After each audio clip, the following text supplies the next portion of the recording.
सबसे बड़ी चीज ट्रेड के अंदर होती है कि ट्रेड में चीजों की सिक्योरिटी, ईज ऑफ ट्रैवल, उसको जब तक खत्म नहीं किया जाता तो ये तेल की कीमतें वॉलेटाइल रही। ट्रेड वॉर तो चल रही है, हमें बड़ा सीरियस गौर करना है कि डिमांड कैसे मैनेज करें। इनकम लेवल ऊपर नहीं जा रहे हैं, इरोजन है। अमेरिका और ईरान के दरमियान मुआहदे के लिए इस्लामाबाद मुज़ाकरात का बेनतीजा खत्म होना महज एक सिफारती धचका नहीं बल्कि आने वाले आलमी मौशी ज़लज़ले का इशारा भी है, जिसका मरकज़ आबनाए हुर्मुज़ बनने जा रहा है। ईरान ने आबनाए हुर्मुज़ से गुजरने के लिए टोल फीस लेने का ऐलान किया है और दूसरी तरफ अमरीकी पॉलिसी भी बड़ी दिलचस्प है। सदर डोनाल्ड ट्रंप ने एक तो आबनाए हुर्मुज़ में दाखिल होने वाले, बाहर निकलने वाले जहाज़ों की नाकाबंदी का ऐलान किया है और ये भी कहा है कि ईरान को टोल अदा करने वाले जहाज़ों को गुजरने की इजाज़त नहीं दी जाए। जी बिल्कुल, और मुआशी तब्दीलियाँ बहुत ज़्यादा मुतवक्के हैं और ये फैसला आलमी एनर्जी मार्केट के लिए किसी डरावने ख्वाब से कम नहीं है, क्योंकि दुनिया का एक तिहाई तेल जो है इसी रास्ते से गुजरता है। और क्या ये सूरत हाल पेट्रोलियम मसनूआत की कीमतों को आसमान पर ले जाएगी? पाकिस्तान जैसे तरक्की पजीर ममालिक इस मुआशी तनाव को बर्दाश्त कर पाएंगे? इन तमाम मुआशी पहलुओं का गहरा तजिया करने के लिए आज हमारे साथ मौजूद है नामवर माहिर मुआशियत हारून। बहुत शुक्रिया आपके वक्त का। वेलकम टू सुनो पाकिस्तान। सबसे पहले तो बताइएगा, ईरान अमेरिका मुज़ाकरात से सब वाकिफ़ ही हैं और जिस मुआशी ठहराव की उम्मीद पैदा हो गई थी वो अभी भी हम देख रहे हैं मुश्किल में नज़र आ रही है। आबनाए हुर्मुज़ की बात करें, ईरान के कंट्रोल में है और इसने टोल फीस अदा करने का ऐलान किया है। क्या कोई मुल्क को ऐसी गुजरगाह पर टैक्स लगा सकते हैं? ऐसी सूरत हाल हो सकती है और जब ऐसा हो जाए तो क्या इफेक्ट आएगा इसका? जी बहुत शुक्रिया। देखें, जो गैर यकीनी की सूरत हाल है वो तो आगे बढ़ती दिखाई दे रही है, लेकिन ये एक पॉजिटिव चीज थी कि अमेरिकन और ईरानियन ने बैठ के एटलीस्ट इस मौजू पे बात की है, जिसको मार्केट्स जो हैं एक होप, थोड़ी सी ग्लिमर उससे आई है कि ये बातचीत कल को आगे बढ़ सकती है। टोटल डेडलॉक नहीं है। लेकिन ये जो अभी स्टेटमेंट्स आ रही हैं कि ईरान चार्ज करेगा और अपनी पसंद के कंटेनर्स को जाने देगा, अमेरिका कह रहा है कि अपनी नेवल फोर्स के थ्रू मैनेज करेंगे, ये वरीसम सिग्नल्स हैं मार्केट्स के लिए। क्योंकि जो बैनुल-अक़वामी कानून है उसमें जिसको हम ट्रांजिट कहते हैं, ओवरलैंड भी और सी का भी, वो ट्रांजिट से आप किसी को रोक नहीं सकते। ये एक शेयर्ड वाटर होता है, आप उसकी एक मैनेजमेंट कर सकते हैं, लेकिन नीदर कंट्री कैन फोर्स कि ये कौन जाएगा कौन नहीं जाएगा। ईरान के लिए भी बेहतर है कि वो कोई मल्टीलैटरल सिस्टम के अंदर कोई अग्रीमेंट करे खित्ते के ममालिक से कि इसको कैसे सबसे बड़ी चीज ट्रेड के अंदर होती है कि ट्रेड में चीजों की सिक्योरिटी, ईज ऑफ ट्रैवल, कि उनको ये वरी ना हो कि ट्रैवल रुक तो नहीं जाएगा, डिसरप्शन, उसको जब तक खत्म नहीं किया जाता तो ये तेल की कीमतें वॉलेटाइल रहेगी। अरुण साहब, आबनाए हुर्मुज़ पर अमेरिका का मौक़िफ़ जो है बड़ा ही दिलचस्प है। गुज़श्ता दिनों ट्रंप साहब ने कहा कि उसके बंद होने या खुलने से उन्हें फ़र्क नहीं पड़ता। अब आबनाए हुर्मुज़ में दाखिल होने वाले, निकलने वाले जहाज़ों की नाकाबंदी का ऐलान भी हम सुन रहे हैं और ईरान को टोल अदा करने वाले जहाज़ों को गुजरने से रोकने के पीछे अब आपको डोनाल्ड ट्रंप की क्या स्ट्रेटजी नज़र आती है? जी देखिए, इस वक्त डोनाल्ड ट्रंप अकेले नहीं है। देखिए ना, मिडल ईस्ट के अंदर बेसिकली जो वॉर है वो तो प्रॉम्प्ट इजराइल ने की है। इसके बाद आप देखिए जो छोटे ममालिक हैं, यूएई वगैरह, वो उनके एलाय हैं, वहां उनके बेसिस हैं। आपको ये पता होना चाहिए कि यूएई ईरान का सेकंड लार्जेस्ट ट्रेडिंग पार्टनर था।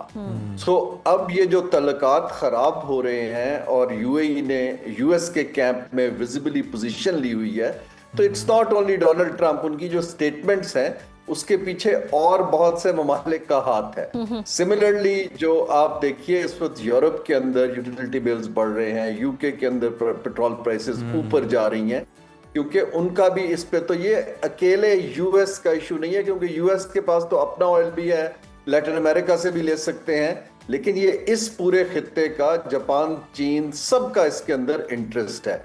तो अभी इसका मेरे हिसाब से जो अभी बातचीत हुई है, पाकिस्तान ने बड़ी अच्छी सजेशन दी है कि जी हम इसको मैनेज कर लेते हैं सऊदी अरब, ईरान के साथ मिलके, लेकिन शायद अगर इसके अंदर और कुछ ममालिक को डाला जाए तो फिर ये बात आगे बढ़ेगी और ये मुझे लगता है कि ये तस्वीर इस तरफ चला जाएगा।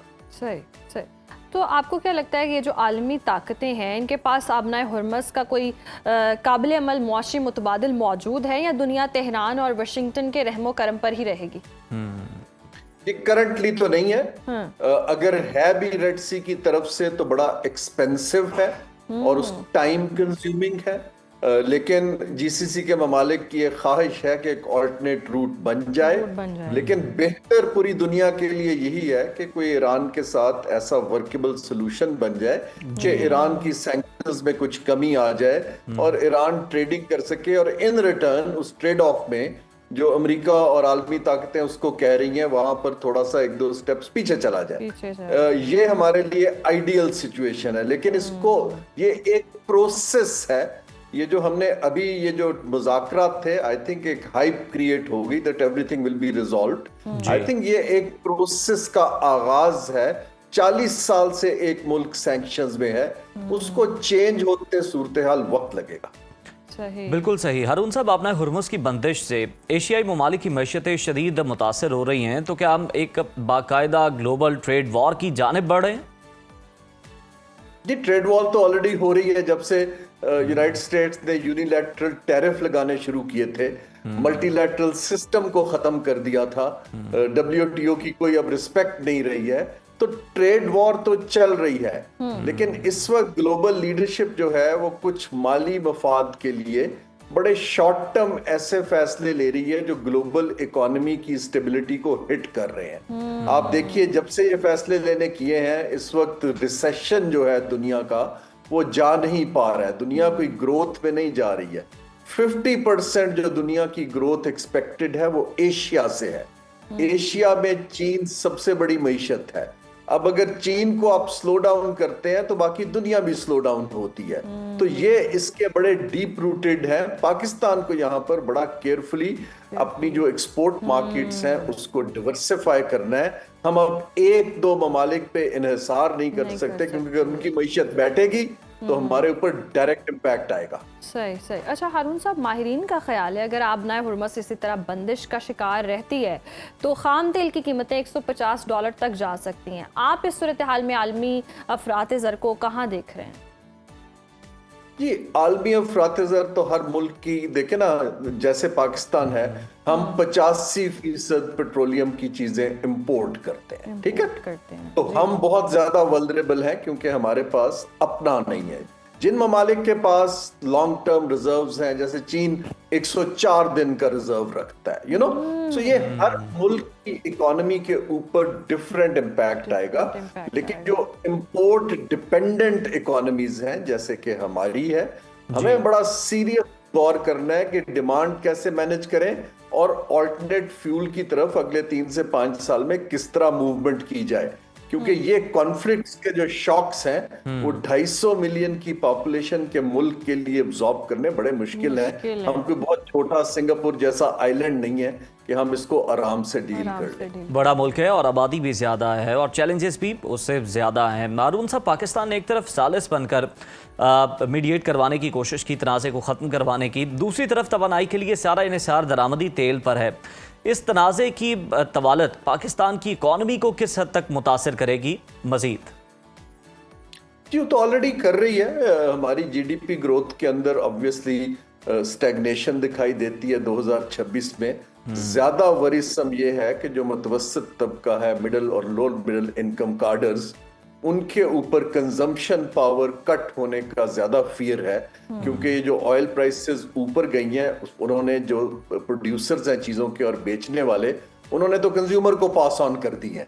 लेकिन ये इवन प्राइसेस वापस जाएं, हमने कीमतों का मैकेनिज्म ऐसा है कि रिवर्स होता बहुत कम देखा है। तो इनकम लेवल ऊपर नहीं जा रहे हैं, इरोजन है क्योंकि महंगाई जा रही है, 7.5% ऑलरेडी है इन्फ्लेशन। तो पाकिस्तान को इस वक्त इस साल बहुत केयरफुली अपने लोगों को प्रोटेक्ट करना है और ग्रोथ के लिए डिवर्सिफिकेशन की पॉलिसीज बनानी है और इन्हिसार ऑयल पर आहिस्ता आहिस्ता कम करना है। उसके अलावा मुझे पाकिस्तान की कोई ऑल्टरनेट पॉलिसी दिखाई नहीं देती। हाँ, सालिस का किरदार जो अदा कर रहे हैं उसके इन रिटर्न अगर पाकिस्तान कोई स्पेस ओपन कर ले कि हम ईरान से गैस पाइपलाइन बना सकें तो that will be a major break through.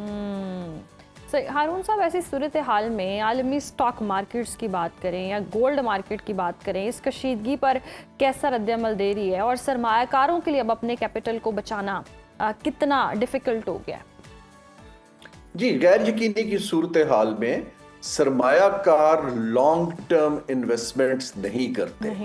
सरमायाकार short term commodities की तरफ जाते हैं जिनको बेचा जा सके, लिक्विड स्टॉक्स की तरफ जाते हैं जिनके अंदर ट्रेडिंग ज्यादा होती हो, लेकिन वो फिर भी ज्यादा देर होल्ड नहीं करते क्योंकि उनको इल्म नहीं होता कि इस एक पर्टिकुलर स्टॉक की किस इकोनॉमी में सडनली शार्प डिक्लाइन आ सकती है। तो इस वक्त दुनिया की मार्केट्स के लिए वरिसम ये है कि जो एक स्टेबल लॉन्ग टर्म इन्वेस्टर्स थे वो इस वक्त उन्होंने अपनी पोजीशन बदल के शॉर्ट टर्म कर लिया है और वो चीजों में जगल कर रहे हैं कि अब ये खरीद लो, ये बेच दो, सोना खरीद लो, चांदी खरीद लो, प्रेशियस मेटल्स में चले जाओ। तो ये एक सूरत हाल जो बड़ा इन्वेस्टर है जिसके पास रिसर्च है, रिसोर्सेज हैं, वो तो शायद मैनेज कर ले, लेकिन छोटे इन्वेस्टर के ऊपर इसका इम्पैक्ट बड़ा आने की सारे ही सरमायाकार जो हैं वो मोहतात हो गए हैं इस सूरत हाल के अंदर। बहुत शुक्रिया हारून शरीफ साहब आपके वक्त का।